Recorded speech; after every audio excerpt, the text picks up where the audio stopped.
ગુજરાતના ગાંધીનગરથી પકડાયા આતંકી. કુલ 3 આતંકીની ધરપકડ. શું હતો પ્લાન? ગુજરાત એટીએસે ગાંધીનગરથી 3 આતંકીઓને પકડી પાડ્યા છે. આતંકી કાવતરું રચનારની ધરપકડ કરવામાં આવી છે. ગુજરાતમાં ક્યાં અને કેવી રીતે પ્રવેશ કર્યો તેને લઈ ગુજરાત એટીએસ પૂછપરછ કરી રહી છે. આ સાથે ઝડપાયેલા આતંકીઓ પાસેથી હથિયાર પણ મળી આવ્યા છે. ગાંધીનગરના અડાલજ પાસેથી આતંકીઓ ઝડપાયા હોવાની વાત સામે આવી છે. ત્રણેય શખ્સ કઈ આતંકી પ્રવૃત્તિ સાથે સંકળાયેલા હતા, કોઈ આતંકી હુમલા સહિતના કોઈ ઘટનાને અંજામ આપવાના હતા કે કેમ તે સમગ્ર બાબતે એટીએસ દ્વારા પૂછપરછ કરવામાં આવી રહી છે. હૈદરાબાદનો રહેવાસી માણસ છે જેનું નામ અહેમદ મોહિઉદ્દીન સૈયદ છે. એક આતંકવાદી પ્રવૃત્તિ ધરાવનાર માણસ છે અને એ દેશમાં કોઈ મોટી આતંકવાદી એક્ટિવિટી કરવા વાળો છે અને આજ આતંકી પ્રવૃત્તિની જે કાવતરું છે એના ભાગરૂપે એ કોઈક કામે ગુજરાતમાં પણ આવેલ છે. આ ઇન્ફોર્મેશન જ્યારે એસએલ ચૌધરી સાહેબને મળી એને સિનિયર અધિકારીઓ જોડે શેર કરવામાં આવેલ. ઘણી બધી ટીમ્સ બનાવવામાં આવેલી અને એ માણસની જે ટેકનિકલ ઇન્ફોર્મેશન છે એના ઉપર કામ કરવામાં આવેલ. આના સીડીઆર લોકેશન્સ વગેરે બધું લેવામાં આવેલો. એ માણસની લોકેશન્સ જાણતા ખબર પડી કે એ હાલમાં જ હૈદરાબાદથી બાય રોડ અમદાવાદ ખાતે આવેલ છે. એના મુવમેન્ટને ટ્રેક કરતા પરમ દિવસે ઇવનિંગમાં અડાલજ ટોલ નાકા પાસેથી એક આંધ્રપ્રદેશ નંબરની ગાડી મળી આવેલ, જેમાં એક માણસ બેસેલો હતો, જેની આઈડેન્ટિટી પૂછતા જે ઇન્ફોર્મેશન વાળો માણસ હતો એ જ એની અંદર હતો. એ માણસની પંચોરૂબરૂ સર્ચ કરવામાં આવેલો. એ દરમિયાન અમને એના પાસેથી 2 ગ્લોક પિસ્ટલ, એક બેરેટા પિસ્ટલ અને 30 લાઈવ કાર્ટીજ મળી આવેલા. સાથે સાથે એની પાસે એક 4 લીટર જેવો લિક્વિડ પણ હતો, જેની પ્રારંભિક એને બતાવ્યા મુજબ એ કેસ્ટર ઓઇલ છે. એ એની ગાડીમાંથી સીઝર કરવામાં આવેલ અને બીજી થોડી ઘણી રૂટીન વસ્તુઓ પણ એનાથી મળી આવેલી.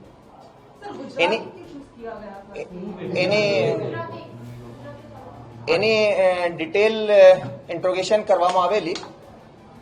ઇન્ટ્રોગેશનમાં સૌથી પહેલા આ પૂછપરછ કરવામાં આવેલો કે ભાઈ એનો શું ઇતિહાસ છે.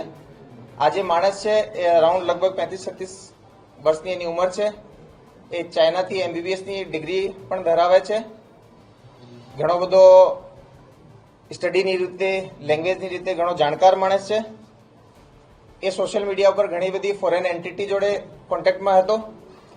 આ જ એન્ટિટીમાં એક અબુ ખદીજા નામની એક એન્ટિટી જોડે પણ એ કોન્ટેક્ટમાં હતો, જેની આઈડેન્ટિટી આ માણસ એક આઈએસકેપીના આમિર તરીકે એને ઓળખે છે.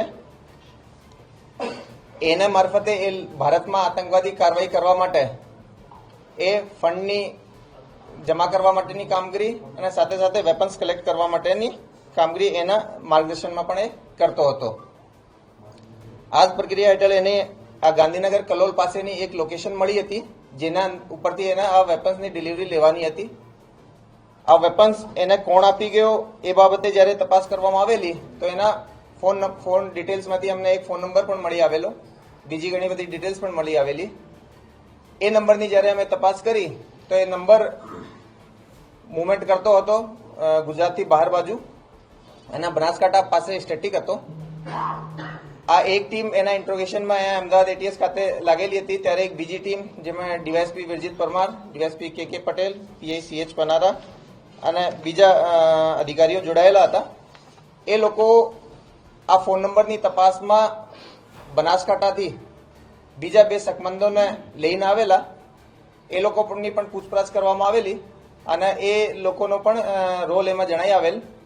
એ જે બંને લોકો છે એનું નામ આઝાદ સુલેમાન અને મોહમ્મદ સલીમ ખાન નામના છે.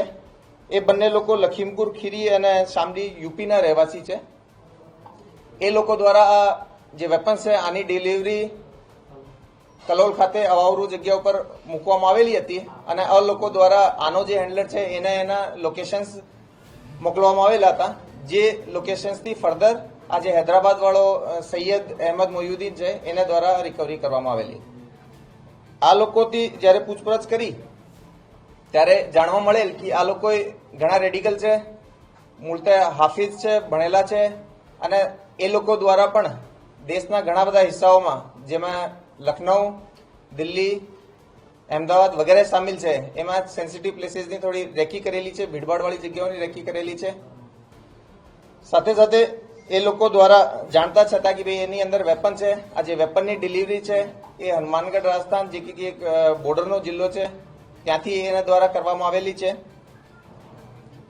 એફઆઈઆર દાખલ કરવામાં આવેલી આ લોકો વિરુદ્ધ, જેમાં યુએપીએ અને આઈપીસીના સેક્શન્સ ઉમેરવામાં આવેલ છે. આજે હૈદરાબાદનો સૈયદ અહેમદ મોહિદ્દીન છે એની જ્યારે વધારે પૂછપરછ કરવામાં આવેલી અને આના ફોનમાં પણ ચેકિંગ કરવામાં આવેલો તો એક રાઇઝિન નામનો એક બહુ પોટેન્ટ, બહુ અતિ શક્તિશાળી ઝેર હોય છે, એને બનાવવા માટેની પ્રક્રિયા એ હાથ ધરેલ હતી. જેના માટે જે રો મટીરિયલ છે, કેમિકલ ચીજો, કેમિકલ્સ છે અને જે ઇક્વિપમેન્ટ્સ આને જરૂરી હોય છે એ બધા પણ એના દ્વારા પ્રોક્યોર કરી લેવામાં આવેલ હતા. એના દ્વારા એ પ્રારંભિક જે એની પ્રોસિજર છે એ પણ ચાલુ કરી દીધી હતી અને એના પુરાવા અમને એના ફોનમાંથી જ મળી આવેલા છે. તો આ એક ઘણો એવો કેસ છે જેની અંદર કે યુપી અને હૈદરાબાદના જુદા જુદા માણસોને અમે અહીંયા ડિટેન કરીને અરેસ્ટ કર્યા છે. પહેલો જે સૈયદ છે એની અમે કાલે કોર્ટમાં પ્રોડ્યુસ કરતા એના 17 તારીખ સુધીના અમને એના રિમાન્ડ મળ્યા છે. બીજા જે બંને આરોપીઓ છે એની પણ અમે અટક કરી છે, એને અમે આજે નામદાર કોર્ટ સમક્ષ રજૂ કરીશું અને એના પણ ફર્ધર રિમાન્ડ લઈશું. એ સિવાયની જે બીજી એ તપાસમાં જે આગળ જે વસ્તુઓ મળશે એ પણ અમે આપને સમયસર અપડેટ કરીશું. હા, એ જે બે આરોપીઓ જે અમે આપને નામ કીધા, જે આઝાદ અને મોહમ્મદ સુહેલ જે છે એ બંને આરોપીઓ આ હથિયારો હનુમાનગઢથી લીધેલા હતા. એ લોકો પણ ના જણાવ્યા મુજબ પણ એ હથિયારો એ લોકોએ એક લોકેશન ઉપરથી પિક કર્યા હતા અને આ લોકેશન ઉપર ડ્રોપ કર્યા હતા. આપણા આ ચર્ચા પહેલા પણ ઘણી વખતે જૂના ટેરર રિલેટેડ કેસીસ અને ડ્રગ્સ રિલેટેડ કેસીસમાં થયેલી છે કે આ રીતે ડેડ ડ્રોપ કરીને એકબીજાથી એની બહુ વધારે પરિચય નહીં થાય એ રીતનો આ લોકોએ ચોકસાઈ રાખે છે. ક્યાં જવાનો હતો અત્યારે એને હુમલા કરવાના પ્લાનમાં ક્યાં જવાનો હતો? એ પરત એના જણાવ્યા મુજબ એ પરત હૈદરાબાદ જ જવાનો હતો અને જે રીતે આ રાઇઝિન નામનો જે પોટેન્ટ ઝેર બનાવી રહ્યો છે જેની કે બહુ નાની ક્વોન્ટિટી પણ બહુ વધારે લોકો માટે સફિશિયન્ટ હોય એને ડેડલી મારવા માટે, કહેવાય છે કે સાયનાઇડથી પણ વધારે પોટેન્ટ છે.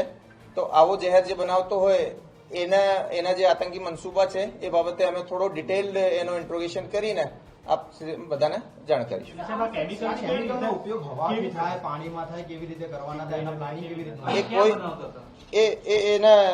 એ હૈદરાબાદમાં જ બનાવતો હતો અને એનો જે ઉપયોગ છે એ ઉપયોગ એને કન્ઝ્યુમ કરવાથી કોઈ પણ રીતે તમારા બોડીના ઇન્ટરનલ એમાં આવે, એ ગેસ મારફતે તમે ઇન્હેલ કરો કે પાવડર ફોર્મમાં જનરલી હોય છે અને આ ફૂડ યા કોઈ પણ રીતે તમારા બોડીમાં જાય તો એ બહુ ડેડલી હોય છે.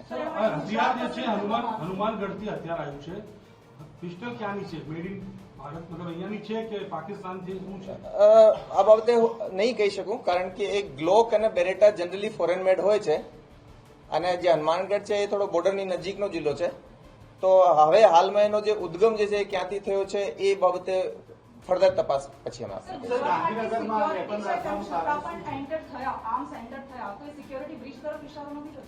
એક ગુજરાત એટીએસના મતલબ ઇફેક્ટિવનેસ, આના ઇન્ટેલિજન્સ નેટવર્ક કે ભાઈ એ લોકોએ અહીંયા પહોંચ્યા, ફર્સ્ટ ટાઈમ આ ડિલિવરી એ રીતની કરી અને એને અમે પકડી શક્યા. જબકી કે એ લોકો ટ્રેન મારફતે આવ્યા હતા, એક માણસે એમાં બાય રોડ આવ્યો હતો. એ બહુ મોટો શહેર છે, તેમ છતાંય અમે આ વાત ઉપર ફક્ર છે, નાજ છે કે ભાઈ અમારી જે એટીએસની ટીમ છે એમાં જે હ્યુમન ઇન્ટેલિજન્સ કલેક્ટ કરવાવાળા માણસો હોય કે ટેકનિકલ એનાલિસિસ કરવાવાળા માણસો હોય, એ જે ઇન્ફોર્મેશન પણ છે એ અમને પરમ દિવસે લગભગ મોર્નિંગ આવર્સમાં મળી હતી. અમે ટીમ બનાવી, એ માણસને આઈડેન્ટિફાઈ કર્યા, એને ચેક કર્યા અને આપ બધાની જાણકારી માટે મોટા ભાગના આપણે લોકો જે જૂના છો એ બધા જાણો છો કે આ એક્ટિવિટી ભલે આપણને રિઝલ્ટ ક્યારે મળતો હોય, આ 365 ડેઝ ચાલવાવાળી 24/7 ચાલવાવાળી એક્ટિવિટી છે જેની અંદર હજારોની સંખ્યામાં અમે લોકો ઉપર સર્વેલન્સ રાખીએ છીએ, લોકો પર વોચ રાખીએ છીએ, લોકોની પૂછપરછ કરીએ છીએ. જે પોલીસિયા તરીકેથી આપણે ટેકનિકલ રાહે કરી શકીએ, કોઈને પૂછપરછ કરી શકીએ, ઇન્ફોર્મર્સનું નેટવર્ક કરી શકીએ. અને આ બાબતમાં ના કેવલ ગુજરાત એટીએસ, બધા જિલ્લા કમિશનરેટ, સરકાર આ સરકાર તરફથી જે અમને ટેકનિકલ ડેવલપમેન્ટ માટે જે પણ વસ્તુઓ જોઈએ, જે મેન પાવર માટે જોઈએ, જે અમારા મુવમેન્ટ માટે જોઈએ, એ બધી રીતે અમને જે સહકાર મળે છે એના લીધે એ જે મોટિવેટેડ એક ફોર્સ છે જે ગુજરાત પોલીસ છે એની બધી યુનિટ છે એ કન્ટિન્યુઅસલી આ કામ કરે છે. તો આ બેસિકલી જે કેસ થયો એ માણસ આવ્યો, એ 6 તારીખ રાત્રે અહીંયા પહોંચ્યો હતો, અમને આ ઇનપુટ મળ્યો અને 7 તારીખે રાત સુધીમાં અમે આના ઉપર કેસ પણ કર્યા. મોટા મોટી અમે એના ફોનનું એનાલિસિસ કરીને ઘણી બધી વસ્તુઓ જાણી, બીજા આરોપીઓની પણ ઓળખ કરી, આ લોકોનો પણ ડિટેન કરીને અરેસ્ટ કર્યા અને એના પછી હવે જે બીજી સ્ટેટમાં જે પણ તપાસ છે એના માટે પણ અમારી ટીમ લાગેલી છે. આપણે વાત કરી ડેડ ડ્રોપ જ્યાં હથિયારો રાજસ્થાનમાં મુકાયા હતા. અગાઉ ગુજરાત એટીએસે ચિલોડા પાસેથી આવા જ એક હથિયારોનો જથ્થો પકડ્યો હતો. બંને વચ્ચે કોઈ કનેક્શન ખરું અથવા તો કયું આતંકી સંગઠન આની સાથે જોડાયેલ? જો એ આ લાસ્ટ ટાઈમ જે આપણે પકડાયા હતા એમાં જે ઇશારો થયો હતો કે ભાઈ એ લોકોએ આઈએસકેપીમાં એ લોકો જોડાયેલા હતા, જે આપણે આરોપીઓ જ્યારે ચિલોડા પાસે પકડાયેલા હતા. અને આ કેસમાં હાલ સુધી જે ત્રણેય આરોપીઓ અમને પકડાવ્યા છે એ લોકોની જે ફિલોસફી છે, એ લોકોનો જે વલણ છે એ આઈએસકેપી તરફ ઝુકાવ છે, આ હું કહી શકું. ઓલ્ધો એ લોકોએ કંઈ ફોર્મલ મેમ્બરશિપ લીધી હતી કે નહીં એ બાબતે હું તપાસ દરમિયાન આપને જાણ કરી શકીશ.